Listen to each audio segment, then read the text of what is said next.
26 साल का एक लड़का था, उसने सुसाइड कर लिया सिर्फ सेक्सटोर्शन रैकेट की वजह से।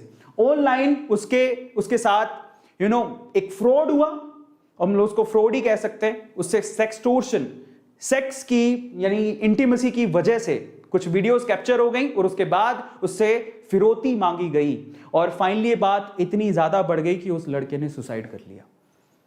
अब इस वजह से मैं राजी हुआ, इस वजह से मुझे लगा कि आज मुझे इसके बारे में बात करनी चाहिए। और वो लड़का बेंगलोर का था और वो लड़का जिसका नाम अविनाश था, वो आईएएस की तैयारी कर रहा था।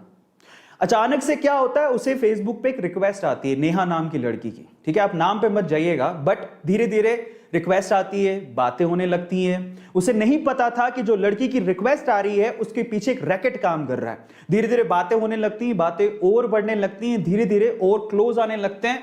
एक वक्त ऐसा आता है कि वो लड़की बेंगलोर की नहीं थी, समझ रहे हो, वो कभी मिले नहीं एक दूसरे से, कभी नहीं मिले।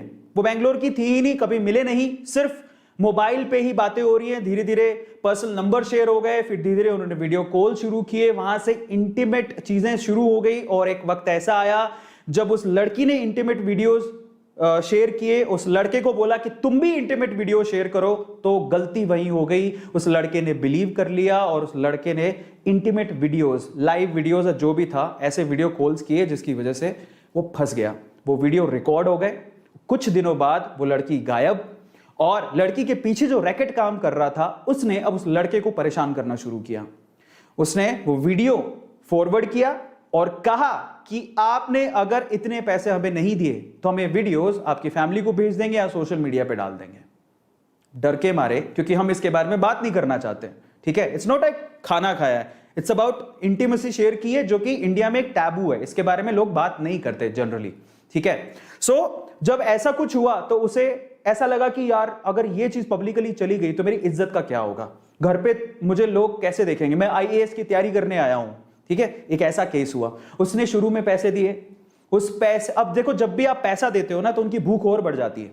तो जब उसने पैसे दिए शुरू में तो उन्होंने बोला कि उनका पेट भरा नहीं, उन्होंने कहा हमें और चाहिए। ऐसे करके वो पैसे मांगते गए, मांगते गए, मांगते गए। वक्त ऐसा आया कि उससे संभला ही नहीं, अब उसके पास पैसे इतने कहां से होते। फाइनली उस लड़के ने यह सोचा कि शायद मैं अपनी जिंदगी खत्म कर लूं, तभी ये जो झंझट है वो खत्म होगा। और वो लड़का दुनिया को छोड़ के चला गया। शायद अगर ये सब नहीं होता तो आज वो आईएएस की प्रिपरेशन करके कहीं अच्छा आईएएस बन चुका होता और हमें एक अच्छा आईएएस देखने को मिलता। पर उस लड़के ने सुसाइड कर लिया। बात यहीं तक खत्म नहीं हुई, बात यहां से शुरू हुई। इतनी बुरी, मतलब मैं कहता हूं कि शायद कभी कभार ऐसा लगता है कि इंसानियत पूरी तरह से खत्म ही हो चुकी है। कि फैमिली जिसने अपना 26 साल का नौजवान लड़का खो दिया, वो लड़की फिर से उसकी बहन को कांटेक्ट करती है, पता कर लेती है कि उसकी बहन को कांटेक्ट करती है और उसको बोलती है कि मैं अविनाश को देखे मुझे बहुत दिन हो गए, मैं अविनाश की, मतलब बताया कि अविनाश की गर्लफ्रेंड मुझे उसे देखे बहुत दिन हो गए, ऐसा करके।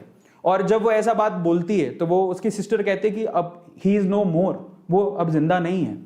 अब देखिए उसके बाद क्या होता है, वही रैकेट वापस से अविनाश की बहन को कॉल करते हैं और उसे कहते हैं कि ऐसा ऐसा है, उसकी वीडियोस हमारे पास है, हमें पैसे चाहिए, नहीं तो वीडियोस हम पब्लिक कर देंगे।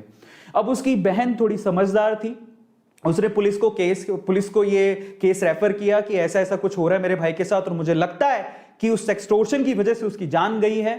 फाइनली पुलिस ने पूछताछ की, समझ में आया कि वो लड़की एक्चुअली बेंगलोर की थी ही नहीं, वो एक रैकेट चलता था कहीं राजस्थान में दूर और वहां पे कुछ लोग थे जो उसको बराबर से ब्लैकमेल कर रहे थे और उससे परेशान होकर उसने अपनी जान दे दी।